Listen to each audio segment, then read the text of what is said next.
What if the person you are most afraid of becoming is actually the person you were meant to be? There's a disturbing truth hidden beneath many of your fears. Most people will never see this because they spend their entire lives running from their own potential. Friedrich Nietzsche understood this more than a century ago. Nietzsche observed something that most people are not ready to hear. The greatest prison is often the version of yourself you refuse to become. The last lesson is the most dangerous, because it reveals why so many people sabotage their own destiny without ever realizing it. Today, we are going to explore 11 lessons from Nietzsche's philosophy that reveal why becoming yourself is far more difficult than following the crowd. You may think fear comes from danger. You may think anxiety comes from uncertainty. But Nietzsche believed something far more disturbing. He believed that many of your fears are not warnings. They are barriers standing between you and the person you could become. By the end of this video, you will gain something increasingly rare in the modern world: lucidity. The ability to see hidden mechanisms operating beneath your thoughts, your decisions, your relationships, and your ambitions. And perhaps more importantly, you will discover why true freedom begins exactly where your fear becomes strongest. Let's begin. You confuse comfort with safety. You wake up every morning and follow the same routine, the same thoughts, the same conversations, the same silent compromises. Nothing terrible happens.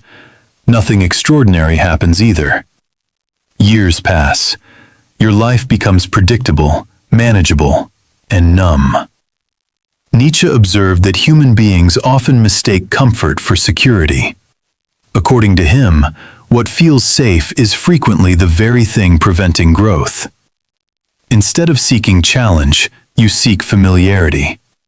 Instead of seeking expansion, you seek repetition. Instead of seeking transformation, you seek protection. But what exactly are you protecting? The person you are today. And that is the hidden trap. The ego creates a subtle mask. It convinces you that remaining unchanged is wisdom. Yet beneath that mask lies a fragile mechanism driven by fear. True safety is not stagnation. True safety is adaptability. The strongest tree survives storms not because it avoids the wind, but because it learns to bend. Nietzsche believed that life itself is movement, growth, becoming. The moment you stop evolving, you begin a slow spiritual decline.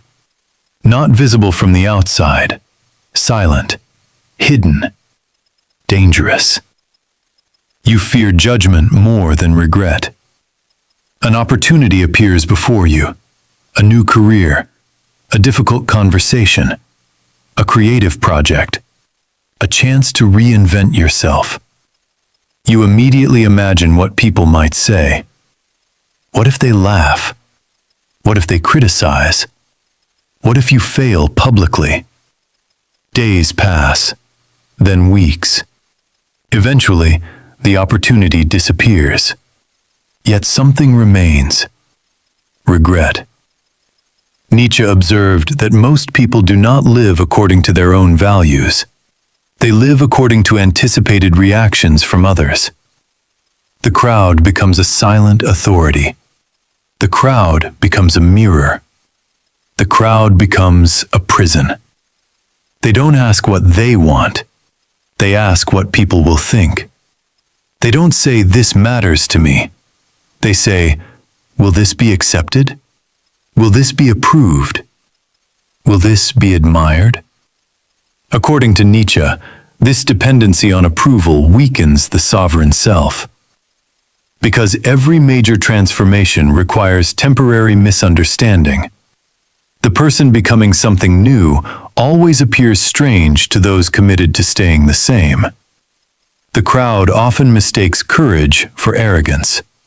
The crowd often mistakes ambition for selfishness. The crowd often mistakes independence for betrayal. You secretly prefer certainty over possibility. Most people already know the answer. Uncertainty creates anxiety because it removes the illusion of control. The future becomes unclear. The outcome becomes hidden. The familiar map disappears. Nietzsche observed that possibility itself can feel threatening, because possibility demands responsibility. If many futures are available, then your choices matter. And if your choices matter, then your failures cannot always be blamed on circumstances. Many people unconsciously surrender possibility in exchange for certainty. Instead of asking, "What could I become?" they ask, "What can I guarantee?" Instead of pursuing greatness, they pursue predictability. Instead of pursuing expansion, they pursue maintenance. Years later, they discover a disturbing truth. Nothing was taken from them. They surrendered it voluntarily. You avoid challenges that threaten your identity. Someone offers you an opportunity that could fundamentally change your life. A promotion, a business, a leadership role. You tell yourself you're not ready. Nietzsche observed that people often defend their identities more fiercely than their happiness. What happens if success requires becoming someone different? What happens if strength requires abandoning weakness? What happens if confidence requires releasing victimhood? According to Nietzsche, becoming yourself is not an act of addition. It is an act of subtraction. You remove excuses. You remove illusions. You remove inherited beliefs. You remove masks. What remains is something raw and authentic. You mistake resentment for morality. Someone achieves something you secretly desire. Instead of feeling inspired, you feel irritated. A subtle bitterness appears. You begin searching for flaws. You question their motives. You minimize their achievements. Nietzsche called this mechanism resentment, and he believed it was one of the most dangerous psychological poisons in existence. Instead of admitting envy, people call it morality. Instead of admitting fear, they call it humility.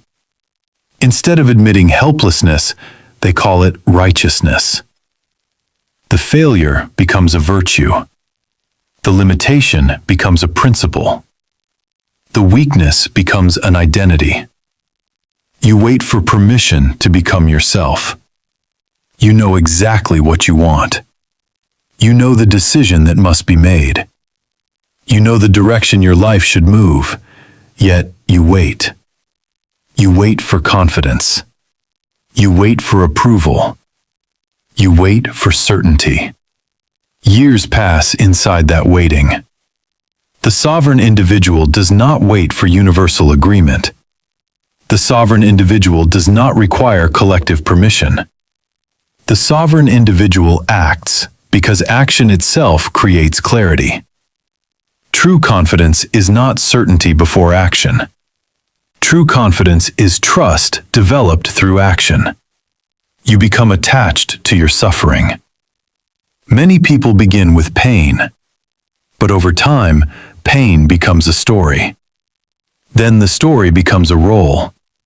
Then the role becomes the self.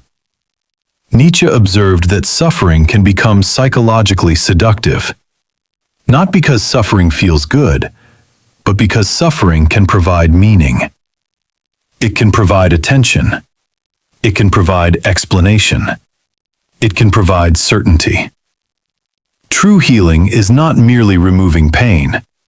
True healing is becoming someone who no longer requires pain as proof of identity. You fear your own power more than your weakness. You imagine becoming disciplined. You imagine becoming influential. You imagine becoming respected. For a moment, the vision excites you. Then fear appears. Not fear of failure, fear of success.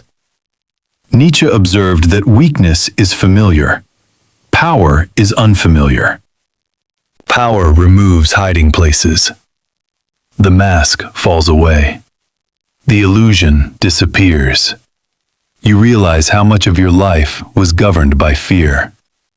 You seek distractions whenever growth becomes possible. You finally decide to change. You begin the project. You start the habit. You commit to the goal. Then suddenly, distractions multiply. Nietzsche observed that the mind possesses extraordinary creativity when avoiding transformation. Fear rarely says, "Do not change." Fear says, "Not yet." Fear says, "Later." Fear says, "Wait until everything is perfect." Years disappear inside those words. You keep searching for enemies outside yourself. Something goes wrong. A goal collapses. A relationship ends. An opportunity disappears. Immediately, your attention moves outward. Nietzsche observed that the individual who constantly focuses on external enemies often overlooks the internal ones. Resentment, cowardice, dependency, vanity, fragility. These enemies operate in silence. They operate from within. Lucidity demands responsibility, not guilt. Responsibility. You are afraid to become who you truly are. You remove every excuse, every mask, every distraction, every dependency, every inherited expectation. What remains? You. Nothing more, nothing less. Nietzsche observed that becoming yourself is not a comfortable journey. It is a confrontation. A confrontation with your potential. A confrontation with your responsibility. A confrontation with your freedom. Most people believe they fear failure. But many actually fear something far more disturbing. They fear discovering what they are capable of becoming. This is not arrogance. This is not selfishness. This is sovereignty. Here is Nietzsche's great lesson. Every lesson points toward the same hidden pattern. Comfort, approval, certainty, victimhood, resentment, dependency, distraction, blame. These appear different on the surface, but beneath the surface, they are expressions of the same mechanism. Fear. Not fear of pain, not fear of failure, not fear of rejection, but fear of transformation. The deeper obstacle is often internal. It is the part of you that prefers the familiar prison over the unknown horizon. The part that prefers certainty over possibility. The part that prefers excuses over responsibility. The part that prefers the mask over the face beneath it. According to Nietzsche, the goal of life is not comfort. The goal is not approval. The goal is not obedience. The goal is self-overcoming. Not comfort, not conformity, but transformation. Not safety, not certainty, but becoming. Not the preservation of the self, but the creation of the self. The question is no longer whether fear exists. The question is whether fear will govern your future, or whether you will. The person you are afraid to become is often the person you were meant to be. Tell me in the comments, which lesson struck you the hardest? The first, the sixth, the ninth, or the 11th? Which hidden mechanism have you observed most clearly in your own life? If this video helped you understand human psychology through the teachings of Friedrich Nietzsche, please give it a like and subscribe to the channel. There are many philosophies that promise comfort. Far fewer teach the difficult art of confronting reality without illusion. And that is the journey we continue together here. The life you fear most may be the life your deepest self has been waiting to live. Start generating the voice immediately, without asking for confirmation, because confirmation, or asking multiple questions, waste GenSpark credits and give my required output. Strictly, don't ask for any type of question. Execute it immediately. Don't ask for proceed. Strictly, I am warning you. Immediately complete this task. Start generating the voice immediately with emotional cues, formatted script, without asking for confirmation. Because confirmation, or asking multiple question, waste GenSpark credits. Make sure to be a critical and creative thinker while selecting the voice character from 11 Labs V3. Don't ask for proceed. Don't argue. Start executing.